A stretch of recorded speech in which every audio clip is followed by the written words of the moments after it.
இவ்வளோ நாள் நடந்தது ப்ரொட்டஸ்ட் இல்லடா, இதுக்கப்புறம் நடக்கும் பார். அதான்டா ப்ரொட்டஸ்ட். டாய் பிஆர்காரங்க ப்ரொட்டஸ்ட் பண்ண ஆரம்பிச்சிட்டானுங்கடா.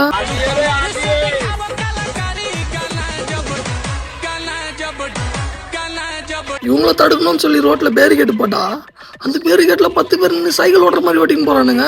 சரி வாட்டர் ஃபோர்ஸ் யூஸ் பண்ணி இவங்க ஸ்டாப் பண்ணலான்னு சொல்லிட்டு போலீஸ்காரங்க நினைச்சா அதெல்லாம் ரெயின் டான்ஸ் ஆடுறானுங்க. கடைசியா கயிறை கட்டியாச்சு இவங்களை நிறுத்தலான்னு பார்த்தா இந்த பக்கம் 10 பேர் அந்த பக்கம் 10 பேர்னு சொல்லி கயிறை வச்சு வச்சு விளையாடி நிற்கிறானுங்க. ஐயோ ரொம்ப டேஞ்சரா இருக்கிறானுங்களே இவங்க. டெல்லியிலலாம் ஸ்டூடெண்ட்ஸ் போலீஸ் கிட்ட சொன்னாங்க இது சைலண்ட் ப்ரொட்டஸ்ட் விட்டுருங்கன்னு சொல்லி. ஆனா இங்க பிஆர்ல போலீஸ்காரங்க இவங்க கிட்ட கெஞ்சுறாங்க, டேய் இது சைலண்ட் ப்ரொட்டஸ்டா எங்களை விட்டுருங்கடான்ட்டு. பிஆர்காரங்க விடுற மாதிரி இல்லையே, உனக்கு சுடு தண்ணிலே கை விடுவானுங்க. ப்ரொட்டஸ்ட்னு வந்துட்டா சும்மா விடுவானுங்க. பாட்னா போலீஸ்காரங்களாம் கதறானுங்க. இந்த ப்ரொட்டஸ்ட் இந்த கவர்மெண்ட் சீக்கிரமா ஏதாச்சும் ஒரு முடிவு சொல்லித்தான் நல்லது. இல்லைன்னா இந்த ப்ரொட்டஸ்ட்ல இன்னும் யார் யார் இறங்க போறாங்கன்னு தெரியலையா.